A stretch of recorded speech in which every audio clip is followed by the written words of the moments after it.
Hello guys, you're welcome. Now what's happening in Myanmar? The military rule. Just give you guys a little rundown to know and get details of what's going on.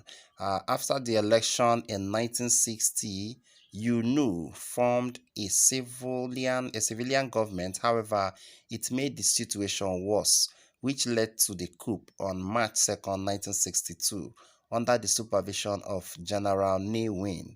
The coup was the end of the democracy and the beginning of direct military rule in 1974.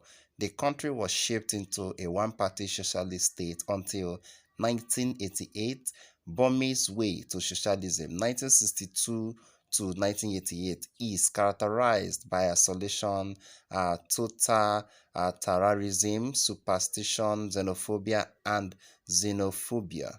To sum it up, during this time period, Burma experienced greatly increased level of poverty, inequality, corruption, and international isolation. Furthermore, freedom of expression and freedom of press were extensively restricted. The Burmese way to socialism was overthrown in a pro-democracy movement 8888 uprising in 1988 after Ne Win's attempt to make the Kyat Burmese currency based in denominations of 9, which completely wiped out savings of millions of Burmese citizens. Now, what's happening currently now in Myanmar? Independence and pre-military rule. On January 4th, 1948, Myanmar, formerly known as Burma, gained independence. The country struggled for independence, and the armed forces, known as Tatmadaw, was vital in gaining independence under the Burmese Independence Army. Myanmar achieved independence. The army in Myanmar gained a wave of respect initially, and it was perceived as the protector of the nation. After gaining independence, a constitutional government was formed and UNU was nominated as the first prime minister. However, the new civilian government failed to maintain unity. The main problems were ethnic issues, corruptions, and ethnic insurgencies, which fought against one another. In 1958, there was a split in the ruling party, which provoked a coup from field officers. In order to keep control of the situation, UNU called on the military to create a caretaker government. From 58 to 60, the caretaker government reduced corruption and kept calm relations with pocket armies. In 1960, the military junta announced an election. Aung San Suu Kyi has called for public protests against a military coup in Myanmar, hours after she and other figures from the ruling party were detained by the army. The leader, who was seized in the morning raid, said the military was trying to reimpose dictatorship. I urge people not to accept this, to respond and wholeheartedly to protest against the coup by the military.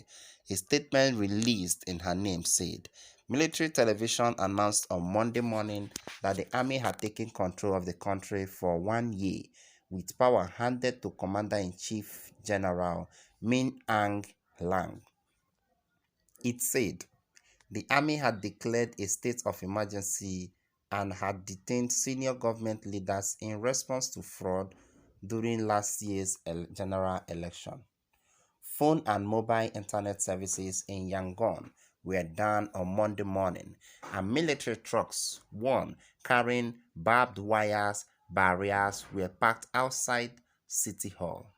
State-run MLTV television said it had been unable to broadcast. Banks were closed across the nation. The military sanctions brought swift condemnation from leaders and human rights experts around the world. U.S. President Joe Biden's press secretary, Jem Psaki, said the U.S. opposed any attempt to alter the outcome of recent elections or impede Myanmar's democratic transition, and it will take action against those responsible if these steps are not reversed.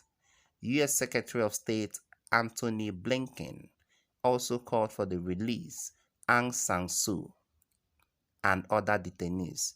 UN Secretary General Anthony Guterres said the development represented a serious blow to democratic reforms in Myanmar. Over the past week, there has been mounting concern that the military, which ran Myanmar, also known as Burma, for some 50 years until now, was preparing to retake power. The army has alleged widespread irregularities in November's election, which Aung San Suu Kyi party won in a landslide victory. It said last week that a coup could not be ruled out, prompting the United Nations and several foreign missions in the country to express alarm. The military later backtracked, claiming comments by its commander-in-chief had been misunderstood over the weekend. However, armed police patrolled the housing where lawmakers were quarantining ahead of the opening of parliament this week. On Monday morning, spokesman Win Myint told Returning Suu Kyi President Win Myint and other leaders had been taken by the military. I want to tell our people not to respond rashly, and I want them to act according to the law, he said, adding he also expected to be detained. An NLD lawmaker who asked not to be named for fear of retaliation said another of those detained was Han Tai-mint, a member of the party's Central Executive Committee. A student union leader was also reportedly held by the military. David Matheson, an independent Myanmar analyst, said it was likely many would heal the calls for protest from Aung San Suu Kyi, who is adored by many in the country. You don't get to lock up again, a national idol, he said. The moment Suu Kyi comes out and gives the order to do something, people will probably comply. People don't want to go back to full military rule, he said. Author and historian Tai-mint, you wrote on Twitter, the doors just opened to a very different future. I have a sinking feeling that no one will really be able to control what comes next. And remember, Myanmar's country awash in weapons, with deep division across ethnic and religious lines, where millions can barely feed themselves. On the streets of Yangon, long queues formed outside supermarkets as people rushed to stock up on supplies. Crowd huddled up an ATM to try to withdraw cash, only to find the machines were down. Two Muslim men said it was safer to stay home and take shelter. A 25-year-old woman who works in public relations said she feared her country was once again back in the dark age. My mom shook me awake with the news that Aung San Suu Kyi had been detained. I was shocked and didn't know how to respond. I rushed to my brother's house to pick him up and buy groceries. On the way back, I was in tears. I feel so angry and so anxious. So guys, I thank you for listening. Don't forget to hit the red subscribe button on the notification bell and comment your opinions about this. Yes, because people are protesting that the release of Aung San Suu Kyi should be fastened as soon as possible, and also the military should not take over the country.